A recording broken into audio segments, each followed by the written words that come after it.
Se você já ouviu, eu sei o que eu estou fazendo, eu não preciso de ajuda, mesmo vendo claramente que ele precisa, você sabe do que eu estou falando. Você tenta ajudar, você explica, você insiste e quanto mais você tenta, mais eles resistem. E aí você se faz uma pergunta que eu sei que machuca. Ele está sendo teimoso ou eu que estou fazendo algo errado? A verdade é que nem toda teimosia na velhice ela é igual. E entender essa diferença pode transformar completamente a sua forma de cuidar e a sua paz dentro de casa. A teimosia no idoso nem sempre ela é uma birra ou uma mania de idade. Muitas vezes é uma continuidade da personalidade que a pessoa traz até o envelhecimento. Em outros casos, sim, pode ser um sintoma de uma demência inicial, onde a demência de Alzheimer é a mais conhecida. E aí a gente pode entender que existem níveis diferentes e variações do que a gente chama de teimosia que a gente precisa aprender. Então, neste vídeo você vai aprender como lidar com um idoso que ele é lúcido, sem desrespeitar a sua autonomia, como agir quando já há uma demência, ou seja, quando já há a doença de Alzheimer e a lógica já não funciona da mesma forma, como reduzir conflitos e evitar desgaste emocional e também estratégias práticas para tornar a rotina mais leve e humanizada aí na sua casa.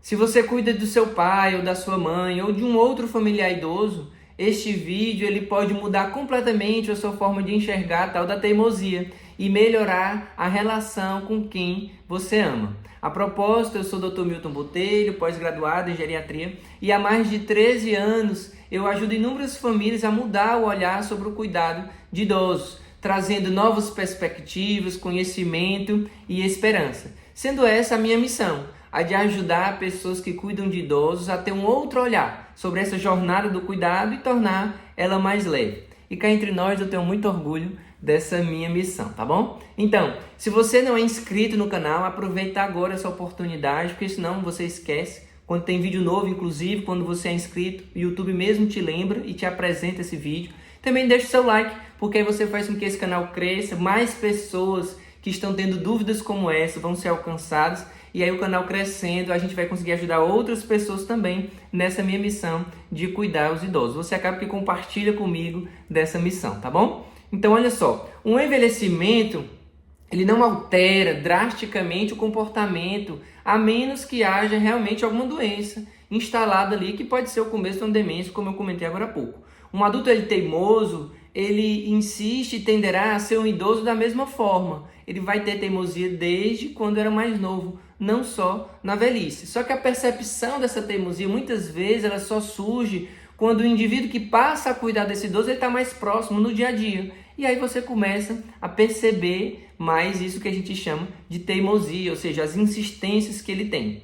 Então, antes disso, as escolhas e as insistências do idoso, elas não impactavam diretamente na rotina, ou vou dizer, na convivência que você tinha com ele, porque ele tinha autonomia maior, ou ele tinha plena autonomia, e aí você não estava junto toda hora. Mas por passar a conviver mais com o idoso, você consegue notar mais esse comportamento, e isso passa a te chamar a atenção. A insistência em querer algo, ou acreditar em uma verdade própria, é um comportamento, então, presente em todas as fases da vida, não só na velhice. Se a gente parar para pensar, a gente vai lembrar disso daí e talvez você faça uma memória. Realmente, quando a gente conversava, tinha algumas falas que parecia, se você trazendo para essa realidade agora, o mesmo pensamento que hoje você chama de teimosia. Então, da infância até a idade adulta, a gente pode ter esses comportamentos semelhantes. Isso não surge, então, quando chega à terceira idade, mas pode se tornar mais evidente porque você fica mais próximo dessa pessoa.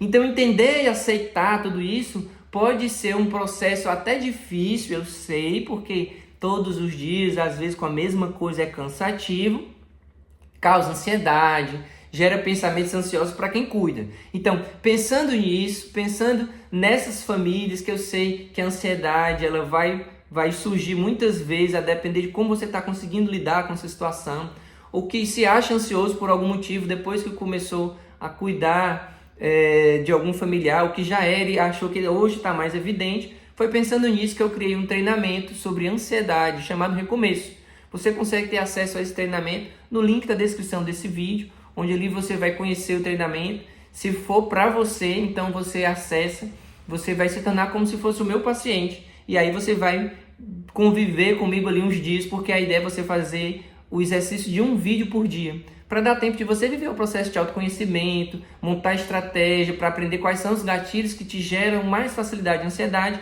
e montar um plano para sempre que surgir um gatilho novo, você já saber, se conhecendo, como lidar com essas situações. Então depois desse vídeo, se for para você, então você clica na descrição aqui desse vídeo aqui embaixo, é fácil e você vai ter acesso ao recomeço, tá bom? Então vamos lá. A abordagem então de um idoso, o primeiro ponto, um idoso lúcido, ela vai ser diferente daquele que já apresenta alguma doença ali, quando a gente fala de doença que mexe com a memória, tá? Então, ao lidar com uma pessoa que ela tem lucidez, que ela sabe o que está se passando, que ela sabe argumentar, a abordagem ela deve ser mais na direção de autodeterminação. Como assim? De você entender que a pessoa tem que participar do processo. Então, se há alguma coisa que você parece teimosia, mas que na verdade não é, porque você consegue argumentar com ela, então a gente vai ter que mostrar para ela que algo que pode ser um risco, por exemplo, ela vai ter que perceber que aquilo não é bem assim da forma como ela pensa. Ou se ao ser ouvida primeiro, você coloca uma estratégia, depois dela ser ouvida, ela também vai se sentir mais acolhida, tá? Então as escolhas do idoso, elas podem parecer até equivocadas, o que vai trazer umas consequências assim mais negativas na vida dele. É fundamental respeitar, como eu falei, a autonomia. Então escuta ele primeiro, independente da decisão que ela vai tomar, mas a gente tem que respeitar a liberdade individual que ela tem, porque ela ainda sabe o que está se passando.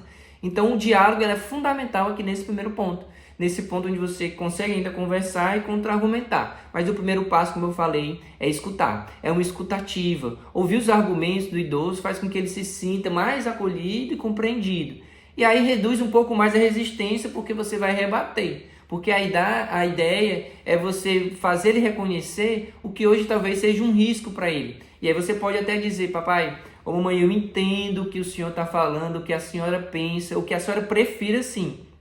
E aí talvez abra um espaço de negociação para você colocar o seu argumento.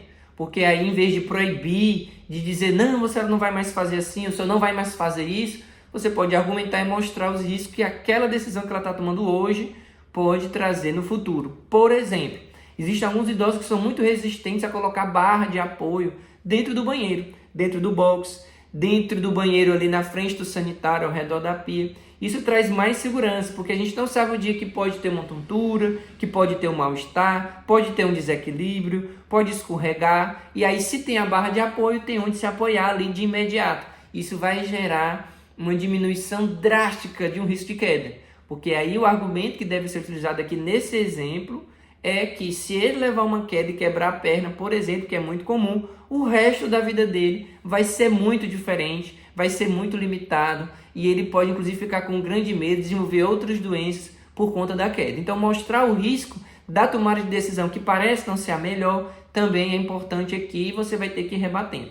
Muitas vezes, na primeira vez que você argumenta, ele não vai aceitar. Então você vai tentar num outro momento, você convivendo com ele, você sabe qual é o dia que é melhor. Hoje ele está de melhor humor, vamos conversar de novo sobre aquele assunto. E pode ser que assim você consiga conquistar a confiança do seu argumento diante do argumento dele e não impor algo. Porque com imposição ele vai se fechar e realmente ele não vai aceitar e você vai dizer que ele é muito teimoso. E na verdade ele tem autonomia, tá bom? Um outro erro comum que eu gosto de destacar nisso é a inversão de papéis, ou seja, eu sei que hoje você é responsável, talvez ficou responsável pela parte financeira, responsável pelo cartão do seu pai e da sua mãe, você que paga as contas da casa e aí depois devolve o cartão e ele guarda, então você que guarda, enfim, coisas do tipo que começam a viver uma transição, mas ele ainda tem autonomia de escolher o que é que ele vai querer comer, o que é que ele vai querer como refeição, um passeio que ele vai fazer, enfim, o que é que ele deseja de atividade física, implementar na rotina dele, tudo isso. Mas o que acontece muitas vezes é uma inversão de papéis, ou seja, o filho que passa a cuidar mais acha que ele é responsável como pai do pai, ou pai da mãe ou mãe da mãe, e isso não pode ser assim. A gente tem que evitar isso, você tem que se colocar e preservar essa questão da hierarquia. Você como filho vai ajudar e tem que deixar isso claro para ele, pai, olha, eu respeito o senhor, eu gosto do senhor por causa disso, sabe? Mãe, eu entendo que a senhora sabe das coisas, que a senhora sempre me ajudou e tudo. Eu posso te ajudar agora? É diferente de chegar e já impor, dizer que está tudo errado, que da forma como ela está fazendo não vai dar certo, por exemplo. Então, aproveite esse momento para deixar aqui o seu comentário de qual estratégia você usou que deu certo. Porque aí você compartilhando a sua história, eu vou ler, vou comentar também. A gente faz com que outras pessoas, talvez um pouco perdidas, não testou alguma estratégia, ou a estratégia para elas que ela testou não deu certo, ouvindo o seu testemunho, consegue implementar na realidade dela alguma estratégia um pouco diferente e vai ter sucesso, vai se beneficiar também.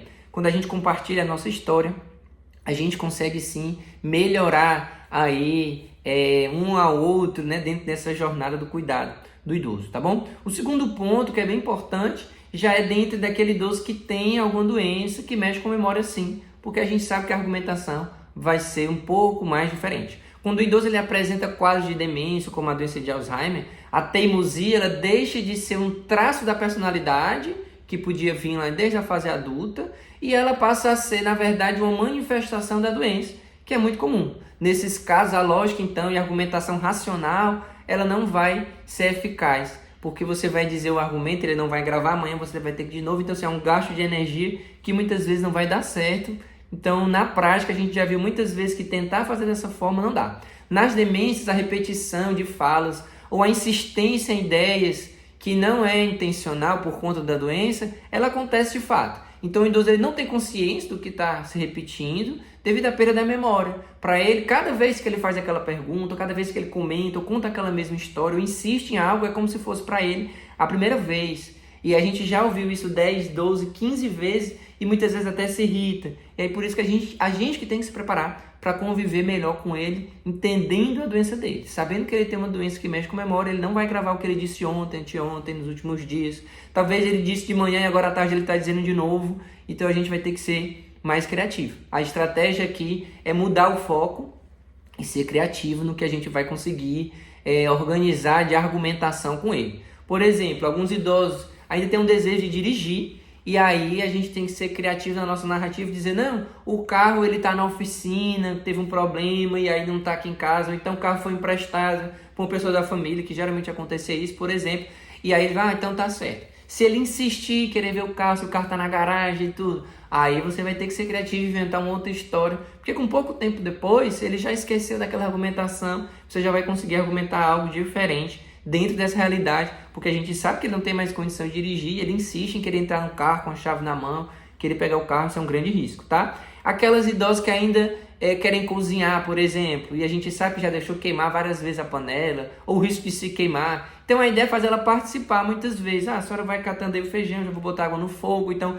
a senhora separa aqui as verduras que nós vamos usar, quais vão ser os talheres, ajeita a mesa, faz ela participar do processo, tirando ela do risco maior, mas deixando ela participar. Muitas vezes é a forma que você consegue lidar, em vez de dizer, não, você não vai fazer nada. Ouvir isso para ela é muito drástico, para o idoso ouvir essa questão é muito forte e naquele momento pode gerar um estresse ainda maior.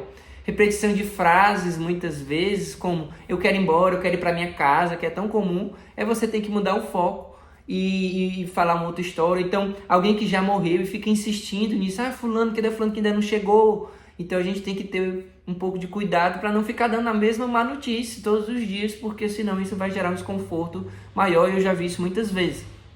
O cônjuge tinha falecido, a pessoa era viúva, mas aí perguntava por ele, principalmente nos primeiros meses, todos os dias, e a pessoa dizia, não, papai morreu, ou a mamãe morreu, e aí a pessoa ficava depressiva, ficava chorosa naquele dia de novo, com a notícia como se fosse a primeira vez que ela estava recebendo a notícia. Então a gente tem que ter muito cuidado com isso. A ideia é ser criativo realmente, muitas vezes até preciso colocar no carro mesmo, dar uma volta e voltar para casa e dizer, pronto, chegamos na sua casa. E ela vai aceitar que chegou em casa, por exemplo, isso é muito comum, tá? Então a gente tem que focar nessa forma de ser um pouco mais criativa. Atividades simples e propostas para ele, como secar a louça, como eu falei, organizar a gaveta. Às vezes você tira os depósitos, coloca as tampas em cima da mesa, vai se ocupar com isso. Ou então tira as roupas da Kombi, pede para ela dobrar, para ele organizar o armário. Isso vai fazer com que ele fique ocupado. Ou então quando tem um jardim e que ainda é possível se sentar no banquinho para cuidar das plantas e gosta disso, deixar ele ocupado vai ajudar bastante, tá certo? Então, se você ainda não deu o seu like, deixa de ser teimoso, dá o seu like para poder a gente conseguir alcançar mais pessoas aqui também nesse vídeo, tá certo? Outra dica valiosa aqui, quando a gente fala a respeito disso que a gente muitas vezes pensa que é teimosia, e para poder deixar o cuidado ali mais assertivo e mais leve, é o seguinte: você identifica a causa que está deixando ele mais repetitivo, por exemplo, você determina se a teimosia é um traço da personalidade, agora você vai dividir fazendo a sua análise aí. Se é um traço da personalidade, se ele é lúcido, então ele está trazendo ainda desde a vida antes dele até agora, e talvez porque você está mais próximo, como eu comentei, você consegue perceber isso. Ou se é um sintoma neurológico relacionado com um quadro demencial. Realmente ele não grava e fica se repetindo. Porque aí a gente entendeu a partir desse vídeo que vão ser conduções diferentes, que você vai viver uma estratégia diferente a depender se ele consegue argumentar, se você consegue ter uma conversa bacana ainda, ou se realmente não tem como, fala muita coisa desconexa e é um paciente que tem demência, tá? Então evitar o confronto direto é fundamental. Quanto mais o cuidador insiste em ensinar ou corrigir, dizer que ele está errado, o idoso com demência ele vai se estressar, ele não vai aceitar, vai se tornar irritado e vai ser bem difícil isso, tá? A ideia é acolher, né? O respeito à liberdade, ao pensamento do idoso, principalmente quando ele é lúcido ali, vai ser mais fácil conduzir, fazendo com que aumente uma chance de aceitação da sua contra-argumentação, mas sendo ouvido primeiro para poder participar do processo do que vai ser decidido, e tá tudo bem, dependendo do que ele decidir agora, talvez você consiga num outro momento melhorar essa estratégia, e ter criatividade, como eu falei, porque em caso de perda de lucidez, uso de mentiras terapêuticas, talvez você já tenha ouvido falar isso, se não eu explico, ela é justificável, ou seja, o que são essas mentiras terapêuticas? Como eu comentei agora há pouco, imagine que ele ou ela é viúva, e aí todos os dias questiona e você vai ter que ser criativo e dizer, não chegou ainda não, ainda está no trabalho, quando for mais tarde eu aviso, então ligou dizendo que vai se atrasar, mas que está tudo bem. É uma mentira, mas é uma mentira terapêutica, porque se você disser todos os dias que ele faleceu, você diz, mas você não lembra, ele faleceu, morreu, não está mais aqui com a gente faz tempo. E aí você vai gerar um estresse, vai gerar angústia, vai gerar mais preocupação e não ajuda em nada no cuidado. Muitas vezes vale a pena a gente realmente fazer essa mentira terapêutica, ou seja, essa mentira como um medicamento, né, como uma estratégia de cuidado para poder ajustar e conseguir conduzir melhor no dia a dia. O idoso que fica ali realmente mais agitado quando ele é exposto à mesma notícia ruim que gera para ele realmente pensamentos, lembranças, que deixa ele, aquele dia talvez nem durma, né? Fica assim mais inquieto, mais agitado, e aí geram outros problemas e muitos procuram a gente por conta do sono e aí já viu. E às vezes é isso, são os confrontos diretos. Então, não é uma teimosia porque quer, é uma teimosia gerada da condição da demência, tá certo? Agora falta uma coisa bem importante que eu quero compartilhar com você. Eu levantei nesse vídeo muitos questionamentos sobre ser ou não teimoso e o porquê, como conduzir. Mas nesse outro vídeo que eu deixo aqui para você, eu explico justamente porque o idoso ele não aceita ajuda. Porque eu sei que cuidar de quem cuidou da gente não é nada simples, tá certo? Um grande abraço. Que Deus abençoe a sua luta. A gente se vê no próximo vídeo.